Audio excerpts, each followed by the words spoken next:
Salut à toi, cher Proactive Rêveur. Bienvenue dans cette nouvelle vidéo où j'ai envie de te parler de l'art de prendre des risques. Comment prendre des risques mesurés? Des risques qui font que tu te dépasses, que tu vas de l'avant, que tu sortes de ta zone de confort. Mais en même temps, que tu ne te détruises pas physiquement et psychologiquement. Que tu ne brûles pas toutes tes ressources, toute ta motivation et toute ta capacité à agir d'un seul coup. Parce que c'est ça que m'évoque le risque mesuré en fait. Le risque mesuré, ce n'est pas de te freiner à ton potentiel, à ton ambition, à ce que tu es capable de faire, selon tes forces, selon tes qualités, selon ton énergie. Mais vraiment, de te permettre de trouver le juste milieu qui va te convenir à toi. Parce que la vie est une question d'équilibre. J'ai remarqué que dans beaucoup de domaines de la vie, dans mon expérience, ça sera à nous de faire appel à notre intuition, à notre savoir intuitif, à cette petite voix qui te parle au fond de toi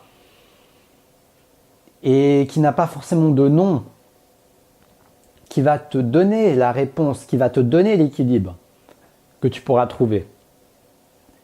Mais en tout cas, dans cette vidéo, j'aimerais te partager comment je vois l'art du risque, l'art de tenter le coup, de jouer le coup, de jouer même si tu n'es pas sûr de gagner. Et moi, ce qui m'aide en tout cas pour pouvoir prendre des risques que j'appelle mesurés, c'est de me dire, ok, déjà, qu'est-ce que je perds? Et de me dire, ok, au pire des cas, qu'est-ce qui va arriver? Si je perds tout, mon projet foire complètement. Ça ne marche pas comme j'avais prévu. Qu'est-ce qui se passe? Vois ton scénario catastrophique. Pense déjà à ton scénario catastrophique, non pas pour y penser à longueur de journée, mais pour au moins l'avoir eu en tête à ce moment-là. Je pense que ça peut aider à lâcher prise et te dire que tu peux aller de l'avant, tu peux tenter le coup, parce qu'au final, tu as déjà vu le pire. Tu as déjà vu ce qui pourrait se passer dans les pires des cas que ça ne marche pas. Et ça te libère d'un poids pour pouvoir prendre des risques. Prendre les risques qui vont te permettre d'aller de l'avant, d'aboutir à un projet, de te mettre devant une caméra, d'aborder des gens, de postuler à cet emploi, de faire des offres spontanées, de téléphoner à des gens pour leur proposer ton produit, pour leur proposer ta candidature pour un emploi, pour aller parler à cet homme ou cette femme qui te plaît, lui demander d'aller faire une balade dans la nature. C'est plus original que d'aller boire un verre. Donc, ce sera à toi de trouver ton propre équilibre selon, premièrement, ta zone de confort, où tu te situes. Ça demande d'apprendre également à se connaître un minimum. Tu en es à où aujourd'hui? Si tu es honnête avec toi-même, ce qui est pas toujours facile, mais sois honnête avec toi-même. Est-ce que tu es quelqu'un qui est plutôt à l'aise, qui prend des risques dans le domaine dans lequel tu as envie d'évoluer, là, dans lequel tu as envie de t'investir? Professionnel, amoureux, peu importe. Est-ce que sur 1 à 10, quel est ton niveau d'aisance dans ce domaine? 1, 3, 4, 6? En ayant une petite idée d'où tu en es, tu vas pouvoir définir des actions, définir un plan en cohérence avec là où tu en es, en cohérence avec ton aisance, ton confort face à la situation dans laquelle tu veux aller, face à l'action que tu veux faire et face au projet que tu entreprends. Et également face au rythme que tu t'imposes. Parce que oui, si tu es quelqu'un déjà minimum à l'aise, bien sûr que tu pourras aller beaucoup plus vite, d'aller à un rythme beaucoup plus soutenu, aller de plus en plus en avant, parler à lui, proposer 10 candidatures. Mais si tu es quelqu'un qui a déjà de la peine à communiquer, qui est timide, qui a des encore pas mal de blocages. Peut-être que si tu te bornes à vouloir faire comme ton collègue, si tu te bornes à vouloir faire comme ton ami, si tu te bornes à vouloir faire comme les autres, parce que tu les vois avancer rapidement et tu te dis pourquoi moi ça me prend autant de temps. Je parle par expérience. J'ai toujours eu ce côté-là où je me compare parce que je veux être efficace, blablabla. Mais il n'y a rien à comparer. Chacun a son chemin. Chacun a sa route. Et la seule personne à qui tu devrais te comparer, c'est toi-même. C'est ton ancien toi. Qui, seconde après seconde, se renouvelle. Donc, compare-toi juste à toi-même, à où tu en es, à ton aisance, à tout ce qui ressurgit quand tu penses à ce projet. Et en même temps, avance.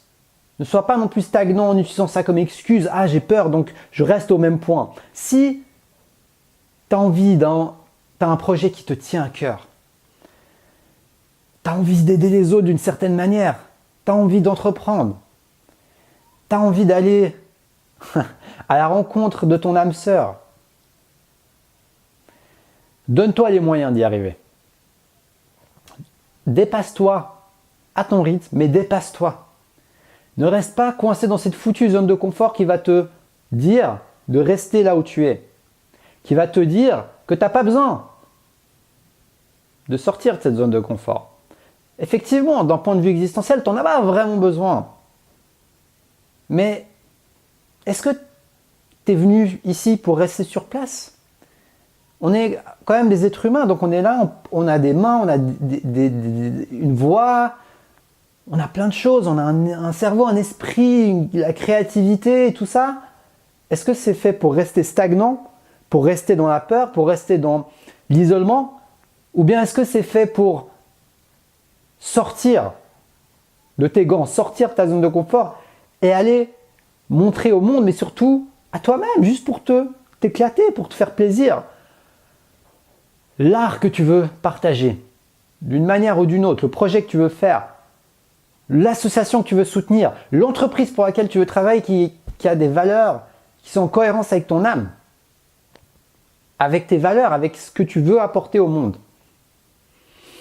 Et ça demande de sortir de sa zone de confort, peu importe ton objectif. Donc l'art de prendre des risques mesurés, c'est de trouver cet équilibre pour moi. Cet équilibre entre je veux trop en faire, je veux faire comme les autres, je veux tout finir rapidement et en même temps, je veux pas y aller là, je veux... Non, pas maintenant, pas maintenant, pas maintenant. Tu vois, c'est vraiment c'est une subtile danse. Moi j'adore la danse, tu vois, ça me parle beaucoup cette métaphore, c'est une subtile danse. Je faisais de la salsa à un moment. Et la salsa, c'est également, ou comme toute danse d'ailleurs, c'est un équilibre. Si tu pousses trop ta partenaire, elle va s'envoler peut-être, ou ça va lui faire mal. Mais en même temps, dans la salsa, il te demandait d'être ferme, d'être un peu leader, de faire le leader. Donc, en même temps, si t'es trop mou, ça va pas le faire, mais si t'es trop brusque, tu vas lui péter le bras. Donc, c'est un subtil équilibre à trouver en fait. Et que toi-même, tu pourras trouver selon qui tu es. Aujourd'hui, selon ta psychologie, selon tes valeurs et selon ton être. Donc, pose-toi bien ces questions. Où j'en suis? Quelles sont mes compétences également? En plus de l'aisance émotionnelle, etc., c'est quelles sont tes compétences? Si tu as zéro compétence et tu as beaucoup de compétences à acquérir pour pouvoir évoluer dans ton domaine, eh bien oui, ça va te prendre plus de temps. Ça va te prendre plus d'investissement. Ça va peut-être prendre des recherches. Des fois, il y a des projets, ça demande de faire des recherches. Ce n'est pas toujours la partie la plus fun, créative que tu veux toujours faire. Mais ça fait partie quand même du chemin. Chaque étape fait partie du chemin. Chaque pas fait partie du chemin. Et n'hésite pas à prendre ce chemin et en osant te dévoiler. En osant te dévoiler. Même si ce n'est pas facile au début. Même si ce n'est pas confortable au début. Pour moi, l'art de prendre des risques mesurés, c'est également de montrer qui tu es. Montrer de ta personnalité. Montrer de ton originalité. Montrer de tes bizarreries. Montrer de tes défauts. Parce que ça montre une grande acceptation de soi-même, de pouvoir parler devant des gens de tes faiblesses, de tes points faibles, de tes difficultés, de ton humanité. Donc n'hésite pas à le faire, ça pourra créer du lien avec peu importe ton projet, la personne avec qui tu veux contacter, dans la relation amoureuse, dans un partage, dans une vente, Sois un humain. Les gens veulent voir des humains, même si notre société est très efficace, robotisée, machin, au final, au plus profond du cœur des gens, ce qu'ils veulent, c'est un humain. Un humain, c'est pas quelqu'un de parfait. Un humain, c'est pas quelqu'un qui veut toujours prendre des risques inimaginables pour montrer qu'il est ambitieux. C'est quelqu'un qui prend des risques mesurés à son rythme, qui évolue, qui avance, mais dans une certaine sérénité, dans un certain calme intérieur, dans une certaine harmonie, ce qui n'empêche pas d'avoir des peurs, de sortir de sa zone de confort et de ressentir ses peurs, de se dépasser. Ça ne veut pas dire ça l'harmonie, mais ça veut dire tout simplement ne pas se mettre trop la pression en fait. De se rendre compte que c'est l'instant qui compte, c'est le chemin qui compte, ce n'est pas l'arrivée. Donc ça m'aide également beaucoup à ne pas trop me prendre la tête et me laisser déborder par une ambition qui peut être débordante et qui peut t'enfermer dans une illusion en fait. Tu te dis oui mais moi c'est ça l'image que j'ai, que je veux avoir de moi, mais en fait il y a un petit retour à la réalité quand même qui peut aider à évoluer de manière beaucoup plus cohérente avec ce qui est, avec tes compétences.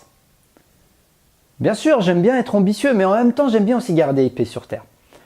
Et savoir, ok, quel chemin je vais avoir à parcourir, quel obstacle je vais avoir à parcourir. Pas juste rester dans l'illusion de déjà avoir atteint ton truc et pouf, tous les obstacles tu les oublies. Non, bien sûr qu'il y aura un chemin.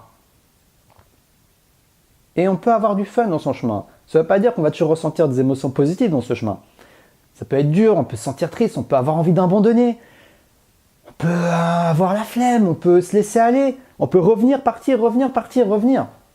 Mais tout ça fait partie du chemin. Donc voilà, c'était ma petite vidéo sur l'art de prendre des risques mesurés. N'oublie pas de prendre en compte tes compétences, tes skills, tes capacités, tes émotions pour te résumer la vidéo, où tu en es, ton niveau de confort, et surtout de revoir ta définition de l'ambition. Vraiment t'écouter et te dire quel est le juste milieu pour moi. Comment j'ai envie de progresser, quel petit pas je peux faire en fait. Aujourd'hui, demain, quel petit pas je peux faire, quelle action je peux faire, quel plan d'action je peux faire. Et surtout, de ne pas te comparer à ton voisin. Tu es la seule personne à qui tu peux te comparer.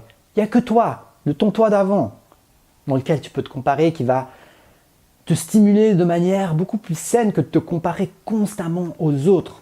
Parce que si tu te compares constamment aux autres, tu ne finiras jamais. Il y aura toujours quelqu'un pour faire mieux que toi, plus vite que toi, meilleure qualité que toi, meilleur charisme que toi. Ok? Donc j'espère que cette vidéo va t'inspirer. En tout cas, je l'ai partagé avec tout mon cœur. N'hésite pas à t'abonner à ma chaîne YouTube si je te parle, mon énergie te parle, mes conseils te parlent. Je me ferai un plaisir de t'aider dans ce chemin de vie que nous vivons tous, que nous avons tous en commun. Et puis voilà, donc n'hésite pas à t'abonner. Il y a également, j'offre une séance de coaching, je suis coach de vie certifié. Et si tu as envie d'une séance de coaching, tu peux, dans le lien de la vidéo, dans la description de la vidéo, il y a un petit lien dans lequel tu peux cliquer et recevoir 1 heure de coaching offerte. Voilà. Partage dans les commentaires quelle est ta définition de l'art de prendre des risques.